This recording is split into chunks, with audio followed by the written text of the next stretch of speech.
যার রক্তে বিএনপির আদর্শ তাকে যদি বলি যে আপনি বিএনপি কবে থেকে করছেন, আসলে এটা বড় হাস্যকর বলে দেখাবে। তবু পাঠকদের অনুরোধে আমরা তার কাছে জানতে চাইব কিভাবে নিজেকে বিএনপিতে জড়ালেন, রাজনীতিবিদ হওয়ার ইতিহাস এবং বিএনপির আন্দোলন সংগ্রাম সহ দলটির শাসনামলে তার ভূমিকা।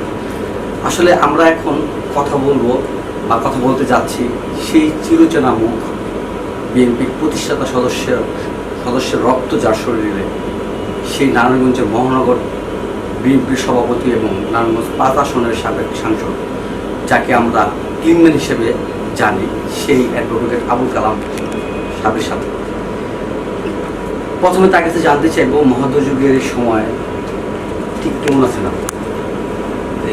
ধন্যবাদ আপনাকে।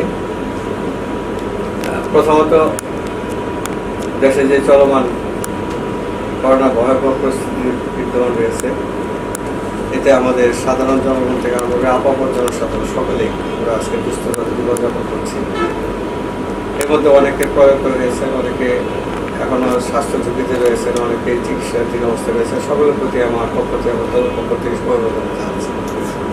এমন কামনা করছি যে আমাদের মহান আল্লাহ আমি যেন আমাদেরকে এই দুর্যোগ থেকে নাজাতে একটা পয়সা আমাদেরকে দান করি। এখন আমি আপনার কাছে যে প্রশ্নটা জানতে চাই যে আমরা জানি যে আপনি একজন অ্যাডভোকেট, হ্যাঁ, সেই পেশা ছেড়ে কেন রাজনীতিতে আসা না, এবং এর পিছনে কার অনুপ্রেরণা ছিল? না, এই তথ্যটা সঠিক না। এই কারণে যে আমি বর্তমানেও কিন্তু নারায়ণগঞ্জ জেলা ডিস্ট্রিক্ট বার যেটাকে বলা হয়, নারায়ণগঞ্জ জেলা আইনজীবী সমিতি আছে, এটা একজন সক্রিয় সদস্য। এবং যেহেতু সক্রিয় সদস্যের শর্তই থাকবে যে তিনি নিয়োজিত থাকবেন আইন পেশাতে। তো এটা আমার মনে হয় না যে এই তথ্যটা সঠিক। আমি এখনো আইন পেশাতে রয়েছি, আর আইন পেশাতে আমার যোগদানের বিষয় পাশাপাশি যে রাজনীতিতে ঢুকেন, তার পিছনে অনুপ্রেরণা না। রাজনীতিতে অনুপ্রেরণা বলতে যেটা বোঝায় যে আমার দলগত আদর্শের নেতা, তো আমরা সবাই আদর্শে বিশ্বাসী জিয়া রহমান। আর পরবর্তীতে আমাদের যে জেনারেশনটা, আমরা বেগম খালেদা জিয়া অর্থাৎ মাননীয় দেশনেত্রী বেগম খালেদা জিয়ার নেতৃত্বে আমরা রাজনীতিতে অনুপ্রবেশ আমাদের এবং স্থিতি লাভ করা। আজকে আমি যে সাবেক সংসদ সদস্য কিংবা দলের একটা মহানগরের সভাপতি, এই সবটাই বেগম খালেদা জিয়ার ওনার সহানুভূতি, ওনার বিশ্বাস এবং আস্থাশীলতার প্রতীক হিসেবে বলুন। ঠিক আছে, তবুও একজন থাকে যে এটা অনুপ্রেরণা তো অবশ্যই আমার পিতা হাজি জামালদের সাথে থেকে আসছে, যেহেতু বংশানুক্রমিকভাবে আমরা এর মধ্যে আছি, এটা অভ্যস্ত। হ্যাঁ, দ্বিতীয় প্রশ্ন হচ্ছে আমার এই যে রাজনীতি করার প্রথম মানে উদ্দেশ্যটা কি ছিল?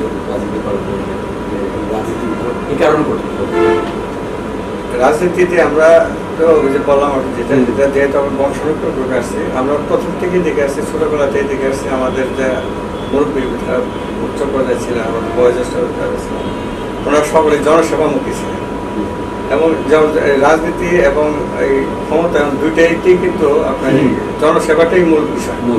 তো সেটাই আমাদের উদ্দেশ্য। মোটামুটি আমার রাজনীতির ক্ষেত্রের মধ্যে আমাকে অবশ্যই একজনের কথা স্মরণ করতে হবে, যেহেতু আপনি জিজ্ঞেস করতেছেন যে অনুপ্রেরণা কে ছিল। আসলে এখানে একজনের নাম উচ্চারণ করতে হবে, আমাদের নারায়ণগঞ্জের উজ্জ্বল নক্ষত্র সাবেক মন্ত্রী এবং বিএনপি স্থায়ী কমিটির সদস্য মরহুম আব্দুল মতিন চৌধুরী সাহেব। ওনাকে যেহেতু আমি যখন 91-তে সক্রিয় রাজনীতিতে আসি, তখন আমার বাবা বর্তমান ছিলেন, বড় আজিমান সাহেব তখন এন্টিকাল করেছিলেন। তো সেই ভ্যাকেশন অবস্থাতে আব্দুল মতিন চৌধুরী সাহেব মাননীয় আমরা তাকে মুরব্বী এবং শ্রদ্ধা চাচা হিসেবে দেখে থাকি। ওনার নেতৃত্বে এবং ওনার হাতে ধরেই কিন্তু আমাকে যাত্রা শুরু আমি শ্রদ্ধা করে ওনাকে আজকে এই মুহূর্তে স্মরণ করছি। রাজনীতি করছেন, কিন্তু বিএনপি কেন করেন? বিএনপি তো অবশ্যই করি, এই কারণেই করে যে বিএনপি একমাত্র দল, যে দল এবং দলের নেতৃত্ব এবং দলের গঠনতন্ত্র অনুযায়ী এবং জনগণের যারা স্বীকৃত, সেটা হচ্ছে একমাত্র দল যেটা গণতন্ত্রে বিশ্বাস করে। কারণ আমরা বাকশালের থেকে উন্নত গণতন্ত্রে আসছি, আমরা একমাত্র আশা করি। এবং আমাদের মধ্যে আপনি দেখবেন যে আমরা যে কয়টা আমাদের সরকার গঠন হয়েছে, শহীদ রাষ্ট্রপতি জিয়া রহমান সাহেব তিনিও নির্বাচিত ছিলেন, আব্দুল সত্তার সাহেব সাবেক রাষ্ট্রপতি বিচারপতি আব্দুল সাহেব তিনিও নির্বাচিত ছিলেন, আমাদের মাননীয় নেত্রী দেশনেত্রী বেগম খালেদা জিয়া তিনি 3বার সরকার গঠন করেছেন, 3বারই আমরা নির্বাচনে অংশগ্রহণ করে আসছি। এবং এই নির্বাচনগুলো কিন্তু প্রস্তাবিত নয়। বাংলাদেশের ইতিহাসের প্রেক্ষাপটে দেখা যাবে যে এই কয়টা নির্বাচন ছাড়া আর সমস্ত নির্বাচনের ব্যাপারে কিন্তু বিতর্ক আছে। কিন্তু স্বচ্ছ এবং গণতান্ত্রিক প্রক্রিয়ায় জনগণের অংশগ্রহণমূলক নির্বাচন আমাদের এই কয়টা নির্বাচনকে কিন্তু বলা থাকে বাংলাদেশের ইতিহাস। যে নারায়ণগঞ্জে বিএনপি একটা ঘাঁটি হিসেবে পরিচিত ছিল, সেই নারায়ণগঞ্জে বিএনপি আজ দুরবস্থা। একজন বিএনপির অভিভাবক হিসেবে আপনার কাছে জানতে চাই সেই কারণটা কি? না, এটা উত্তরটা এইভাবে আসবে, পরিসংখ্যানের ভিত্তিতে বলা যাবে সেটা আমাদের অবস্থা ঠিক এরকম যে আজকে সংসদ নির্বাচন হয়েছে। দেখেন আপনার সংসদ নির্বাচনগুলোর মধ্যে আমরা পঞ্চম, ষষ্ঠ, অষ্টমে আমি নিজেই এর মধ্যে একজন সংসদ সদস্য। আমার বাবা মরহুম হাজী জালাল সাহেব এটার মধ্যে ছিলেন। সংখ্যাগত দিক থেকে আমরা 50-50 কিন্তু আমরা বিএনপি এখানে নারায়ণগঞ্জে আমরা অংশগ্রহণের অংশীদারিত্ব রয়েছে। তো বোঝা যায় যে আমরা গণতন্ত্র চর্চা করি এবং জন আস্থা আমাদের আছে বলে আমরা এতবার নির্বাচিত আসছি। আর যেই নির্বাচনগুলোতে আমাদের ফল আসে নাই সেগুলো কিন্তু সবাই জানে ইতিহাসে, তাই সেগুলো কী ধরনের নির্বাচন সেগুলো তাদের নির্বাচন হিসেবেই গণ্য করা যায় কিনা সেটা আগামী ভবিষ্যতে তাদেরকে এসে প্রমাণ করে। আর নারায়ণগঞ্জ মহানগর বিএনপি আপনি জানেন যে নারায়ণগঞ্জ জেলাতে দুইটা কমিটি আমাদের, একটা হলো নারায়ণগঞ্জ জেলা কমিটি, একটা হলো নারায়ণগঞ্জ শহর কমিটি। এখানে আর তাৎপর্যের একটা বিষয়, একটা তথ্য সংযুক্ত করা উচিত যে আমাদের জেলা যখন মহকুমায় ছিল নারায়ণগঞ্জ শাসন করত, তখন পর্যন্ত গঠতন্ত্র অনুযায়ী আমাদের বিএনপি জেলা পর্যায়ে কমিটি থাকতো শুধু বিভাগীয় এবং জেলা পর্যায়ের কমিটি, আর এর নিচে জায়গা ছিল সেগুলো সব থাকতো থানা পর্যায়ে। বা একমাত্র ব্যতিক্রম এই শহীদ রাষ্ট্রপতি জিয়া রহমান যখন প্রথম সৃষ্টি করেন তখনই কিন্তু নারায়ণগঞ্জ দুইটা কমিটি জেলা কমিটির মর্যাদা। তখন এই কমিটিতে মরহুম হাজী জালাল সাহেব, মরহুম হাসান জামাল সাহেব মহানগরে ছিলেন, আর আব্দুল মতিন চৌধুরী সাহেব, আর আমাদের সাবেক এমপি সাহেব সিরাজ কমান্ডার সাহেব তিনি ছিলেন। আমরা কিন্তু রাজনীতি করে আসতেছি ওই সময় থেকে বলিষ্ঠভাবে এবং আন্তরিকতার সহিত করে আসছি, এখনো দায়ী করছে। এখন আমাদের মধ্যে কোনো দ্বিধাদ্বন্দ্ব নেই বা কোনো ঘাটতি নেই। যেটা হলো যে আমাদের বিচরণের ক্ষেত্রটা আপনি জানেন যে 1/11-এর পর থেকেই রাষ্ট্রীয় পর্যায় থেকে রাষ্ট্রীয় সন্ত্রাসের পরিপ্রেক্ষিতে আমরা কিন্তু সঠিকভাবে মাঠে অবস্থান নিতে আমরা অক্ষম। পরের বছর ছিল এরকম যে অ্যাডভোকেট খন্দকার নারায়ণগঞ্জ জেলা বিএনপি সভাপতি থাকা অবস্থায় আমরা দেখেছি যে বিএনপি নেতাকর্মীদের মধ্যে অনেকটা চঞ্চলতার কাজ করতো, মাঠ গরম থাকতো, কিন্তু এখন নেই কেন? সেই প্রশ্ন তো আমি যদি আপনার ওই সময়কে মিন করেন, হ্যাঁ আমি উত্তর দিয়েছিলাম সামরিকভাবে। এখন যদি আমাকে পার্টি দিতে তাহলে আমাকে বলতে হবে যে ওনার যে নেতৃত্ব সময়কালটা সেটা হলো 96 থেকে 2001, 96 থেকে 2001 পর্যন্ত রাষ্ট্রীয় পরিবেশ এবং তখনকার রাজনীতির যে পরিবেশ, সেই পরিবেশে যে অবদান রাখা বা যে অংশগ্রহণ করার যে পরিবেশটা ছিল সেই পরিবেশটা অবশ্যই আপনি বর্তমান পর্যায়ের সাথে আপনার তুলনায় নিয়ে আসতে হবে। তাহলে আপনি চিন্তাটা পরিষ্কার হবে, নতুবা আপনি যদি একমুখী বা এক চোখের উত্তর আসেন। ওই সময় দেখেন ওই সময় রাজপথে কিন্তু আন্দোলন করার একটা পরিবেশ ছিল। আমরা এরশাদপুরিতে আন্দোলনের 9 বছর কিন্তু আমরা মাঠে ছিলাম। আমরা কিন্তু সেই দলই যারা আমরা এরশাদ সরকারকে বিরত করতে পেরেছিলাম, আবার আমরা 2001-কে কামব্যাক করতে পেরেছি। তাহলে আপনি বুঝতে হবে যে রাজনীতিটা কোথায়। রাজনীতি আসলে 91-এর মধ্যে রাজনীতি নেই, রাজনীতির উদ্দেশ্যে মাঠে থাকা। যেখানে রাজনীতি নেই সেখানে মাঠ পর্যায়ে যে আমার করণীয় কাজটা কি আর করবো কিভাবে, ক্ষেত্রই তো নাই, ক্ষেত্র অনুপস্থিত। এটা আপনার আমাদের সকলে অনুধাবন করার একটা বিষয়। যার ফলে কি দল কি দুর্বল হয়ে গেছে অনেকটা? না, এটা একেবারে সম্পূর্ণ আমূলক একটা বিষয়বস্তু। কারণ দল এখন আরো সুসংগঠিত। কারণ আপনি একটা জিনিস দেখেন যে মানুষ সাধারণত যখন সুখ করে তখনই সে তার মধ্যে স্রোত ধরার সৃষ্টি হয়। কিন্তু বর্তমান বাংলাদেশের রাজনীতিতে আপনি দেখেন যে এমন একটা দুস্থ অবস্থা 1/11-এর পর থেকে, বিশেষ করে বর্তমান যে শাসন ব্যবস্থা চলতেছে, যে সরকার আছে, হাজার হাজার নেতা কর্মী কিন্তু আজকে এই এত কঠিন অবস্থা থেকে কেউ দল ছাড়েনি। একটা প্রথম দেশে কেউ আমরা দল ছেড়ে যায়নি। দলের মধ্যে হয়তো পদ পদবি নিয়ে বা সংগঠনের যে অবস্থা নিয়ে হয়তো আমাদের দ্বিধাদ্বন্দ্ব থাকতে পারে, প্রতিদ্বন্দ্ব থাকতে পারে, সেখানে আমাদের সংঘাত থাকতে পারে। কিন্তু একটা যে দেখি সকলে আমরা বিএনপি করি, এর অঙ্গ সংগঠন থেকে আরম্ভ করে তৃণমূল পর্যায়ে কোনো নেতৃবৃন্দ কিন্তু অন্য কোনো দলে যোগদান করেনি। এই হলো একটা বিষয়। দ্বিতীয় বিষয় হলো যে আমাদের সংখ্যা দিন দিন জনসমর্থন এবং আমাদের নেতাকর্মীদের উজ্জীবিত অবস্থান আমাদেরকে একটা জিনিস পরিষ্কার করে দেয় যে আমরা মাঠে আমাদের সরকার কেন নামতে দেয় না। তার মানে এই কারণে যে আমরা আমাদের অবস্থান সঠিক এবং বলিষ্ঠ বলেই আজকে সরকার, যারা সরকার পরিচালনা করতেছে বা প্রশাসন, তারা আতঙ্কিত। এই আতঙ্কের যে উত্তরটা, নেগেটিভ যে সেন্সটা, যে নিশ্চয়ই আমরা সফল, আমরা বলিষ্ঠ, আমরা সংগঠিত, আমাদের সংখ্যাধিকের কোনো অভাব নাই, আমাদের পরিচয়ের কোনো অভাব নাই, আমাদের এই অবস্থাতেই আমাদের প্রমাণ করে যে আমরা প্রকৃতটাই আমরা সংগঠিত আছি, আমাদের কোনো বিলুপ্তি হয়নি। জি, আপনার নারায়ণগঞ্জ মহানগর বিএনপি সভাপতি, একজন অভিভাবক, সেই হিসেবে আপনার কাছে জানতে চাই যে দলকে যদি আরো শক্তিশালী করা হয় সেক্ষেত্রে ঠিক এই মুহূর্তে কি করা উচিত?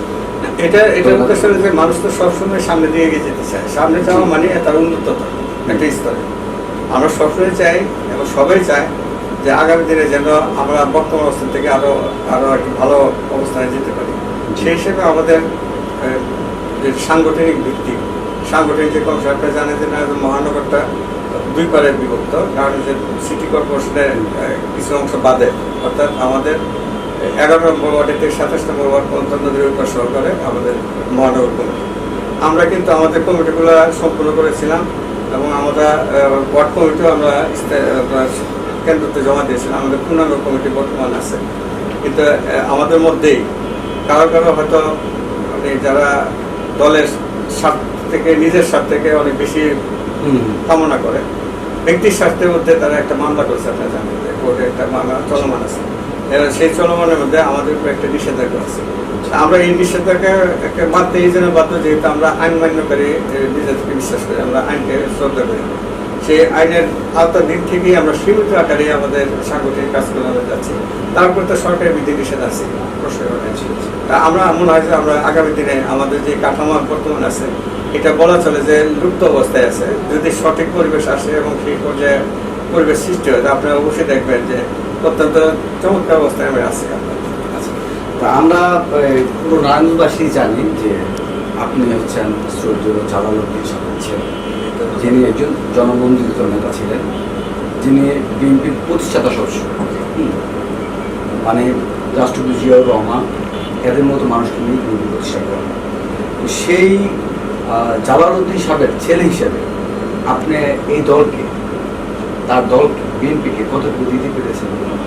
একটা ভালো তথ্য উপস্থাপন করার সুযোগ করে দিলেন যে মরহুম হাজী জালালউদ্দিন সাহেব, তিনি শহীদ রাষ্ট্রপতি জিয়া রহমানের প্রথম যে কমিটি ছিল, যেটা স্বয়ং নিজে ঘোষণা করেছিলেন, তাতেই তিনি একজন সদস্য ছিলেন। এবং সৌভাগ্যের বিষয় যে তৎকালীন সময় নারায়ণগঞ্জ থেকে দুইজন ব্যক্তিকে উনি অন্তর্ভুক্ত করেছিলেন। একটা হলো সাত্তার সাহেব, যিনি রংপুরের সাত্তার সাহেব বা সাবেক মন্ত্রী মহোদয় ছিলেন, আর মরহুম হাজী জালালউদ্দিন সাহেব। তো ওনার থেকে আমরা যেভাবে চলে আসছি, আমি মনে করি যে আমার একটা ধ্যান ধারণা করেছিল যে ওনার এবং ওনাদের দ্বারা সৃষ্ট যে পরিবেশ ছিল সেটা যেন পূর্ণ না হয়। আমি যদি করতে পারি যে ভালো করতে পারি, না করলে যেন ক্ষতি না করতে পারি। এবং আমার এই চলমান জীবনের 20 বছরের রাজনীতিতে আমি চেষ্টা করেছি এইভাবে নিজেকে ধরে রাখার জন্য যে আমার উপরে অর্পিত দায়িত্ব এবং জনগণের যে আস্থা, এই জিনিসটাকে সামনে রেখে আমি আমার রাজনীতি করতে চাই। আমি সব এখন আমি রাজনীতি বিষয়টা বাদ দিয়ে সাবেক একটি সাংসদ হিসেবে আমি আপনাকে একটু প্রশ্ন রাখতে চাই যে আপনি এমপি থাকা অবস্থায় নারায়ণগঞ্জ সদর ও বন্দরের জন্য কী কী উন্নয়নমূলক কাজ বা জনকল্যাণের জন্য কী কী কাজ করছেন? এটা ভালো বলেছেন। এটা অনেকে জানে না। আরেকটা আপনার ধন্যবাদ দিতে হয় যে এটা আসলে আমাদের প্রকাশে আসে না, কারণ আমরা একটু প্রচার বিমুখ। টিভিতে আগে আপনারা যখন আসেন একেবারে একান্ত দাবি নিয়ে যখন আসেন জনগণের কথা বলার শোনার জন্য, তখন এই অংশগ্রহণ করার জন্য চেষ্টা করি। আমি বলবো যে আবার 91-96 থেকে আমার যে কর্মসূচি আছে সবগুলো দৃশ্যমান উন্নয়ন রয়েছে। যে আমি যেরকম বলতে পারি নদীর মরহুম হাজী জালালউদ্দিন সাহেব থেকে শুরু করবে যে আপনার যারা শহীদ রাষ্ট্রপতি জিয়া রহমানের সঙ্গে নারায়ণগঞ্জের আপনার একটা উন্নয়ন কমিটি করা হয়েছে, শহর উন্নয়ন কমিটি। আপনি দেখেন তার মধ্যে হাজী জালালউদ্দিন সাহেবের অবদানের মধ্যে আজকে শহীদ জিয়া হল, নারায়ণগঞ্জের আপনার যে লঞ্চ টার্মিনাল ঘাট, বাস স্ট্যান্ড, তারপরে আপনার এই যে নারায়ণগঞ্জ কলেজ, নারায়ণগঞ্জ কলেজ, গণবিদ্যা নিকেতন স্কুল, এগুলো মরহুম হাজী জালালউদ্দিন সাহেবের তৎকালীন সময় এগুলো, তারপরে ক্ষমতাকালীন সময় এগুলো নারায়ণগঞ্জবাসীকে উনি উপহার দিয়ে গেছে।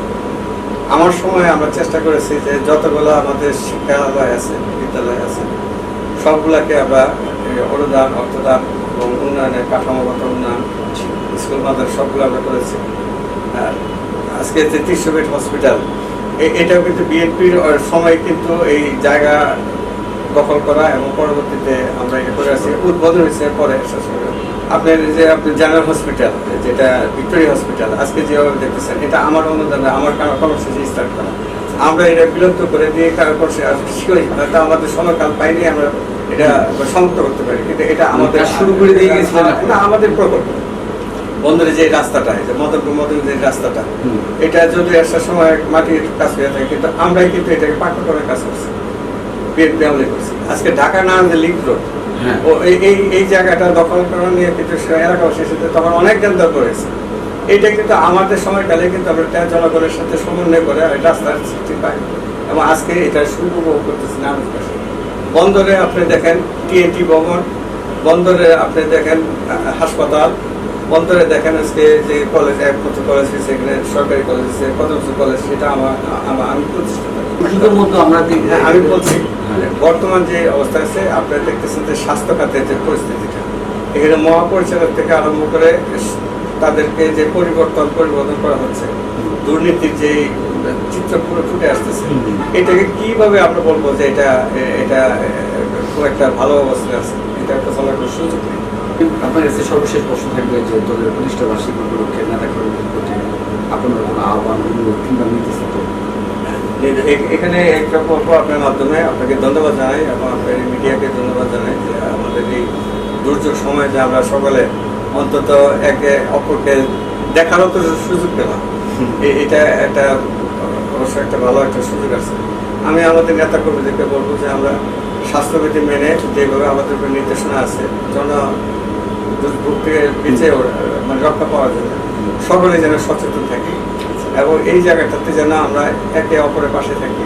কারণ মানুষ এখন যে বুঝতে জীবনে যার যতটুকু সামর্থ্য আছে, যে পর্যায়ে সামর্থ্য থাকো, কারো হয়তো অর্থবিত্তের সামর্থ্য থাকতে হবে, কারো হয়তো জ্ঞান বুদ্ধিতে সামর্থ্য থাকতে হবে, অথবা আসার পার্শ্ববর্তী কাউকে হয়তো সহযোগিতা করে সকল ক্ষেত্রের গুরুত্বে আমাদের আগেও বলা আছে, এখন আছে সকলে যেন যার যার অবস্থান থেকে অবদান রাখে। এবং আমাদের নেতা কর্মীরা কিন্তু বসে নেয়, আমরা প্রথম দিনের থেকে লিফটেড বিতরণ থেকে শুরু করে এই পিপিআই, যেটা আমরা সাংবাদিক বিতরণ থেকে আরম্ভ করে খাদ্যদ্রব্য বা ঈদ সামগ্রী, আমরা কিন্তু প্রত্যেকটা পর্যায়ে আমাদের নেতা কর্মীরা অবদান রেখে আছে, যদিও সামর্থ্য নেই এবং সংঘবদ্ধ হওয়ার কোনো সুযোগ নেই।